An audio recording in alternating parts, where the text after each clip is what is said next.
Il-Gvern se jiżgura li dak li huwa dovut lilu jinġabar anke b'sens ta' ġustizzja maċ-ċittadin u negozji ġusti li jħallsu t-taxxa b'mod normali.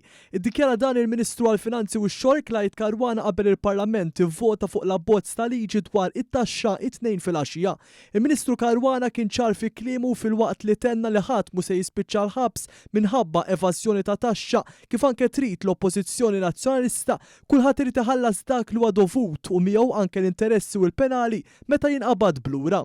Ma żidna l-ebda taxxa, ma daħħalna l-ebda taxxa, ma minn fejn. Qed jiġi propju għaliex dak li għal għexieren ta' snin qatt ma ġara din l-amministrazzjoni qiegħda tagħmlu. Dak li għandu jinġabar qiegħed jinġabar. U għalhekk allura l-IMF u l-Commission jgħidulna li l-elasticity tagħna jiġifieri għad tkabbir kemm qed jiżdied id-dħul tagħna qed jiżdied biktar għaliex qed nagħmlu efforts sostanzjali sabiex niġbru dak illi għandna niġbru. Fil-waqt li tenna li dan l-abbozz mu jħares lejn ebda uċuħ, il-Ministru aċċerta li dan kollu lanqas qed jagħmlu biex iżid xi pis fuq in-negozji.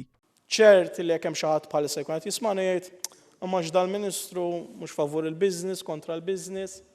Tkun kontra l-business, Sur President, meta għal sena wara l-oħra tissussidja il-kontijiet tad-dawl b'200 miljun f'200 miljun. Meta ġiet pandemija u ħallasna b'800 miljun euro f'pagi, meta nkomplu nagħmlu dak li qegħdin nagħmlu.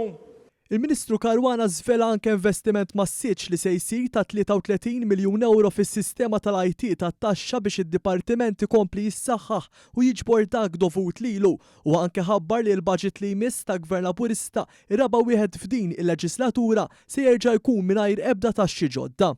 Se jkollna ma' 33 miljun euro ieħor f'investiment fis-sistemi tal-IT tat-taxxa biex mhux biss naraw min qed jevadi, imma naraw ukoll min potenzjalment jista' jaqa' lura.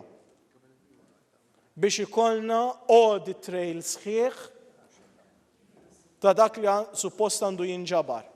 Min-naħa tiegħu il-Ministru għall-Ġustizzja Jonathan Attard qal li b'dan il-pass il-Gvern qed jiżgura li dak li huwa dovut lill-poplu jitħallas b'mod ġust biex ikompli jinvesti fin-nies.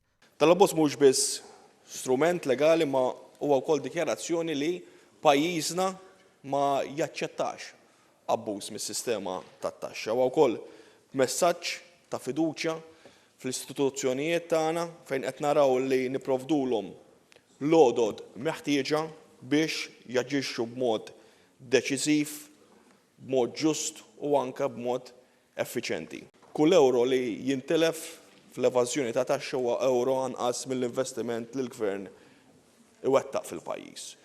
Dak il-pis jispiċċja mbagħad iġorruh dawk li ħallsu it-taxxa b'mod ġust u b'mod onest.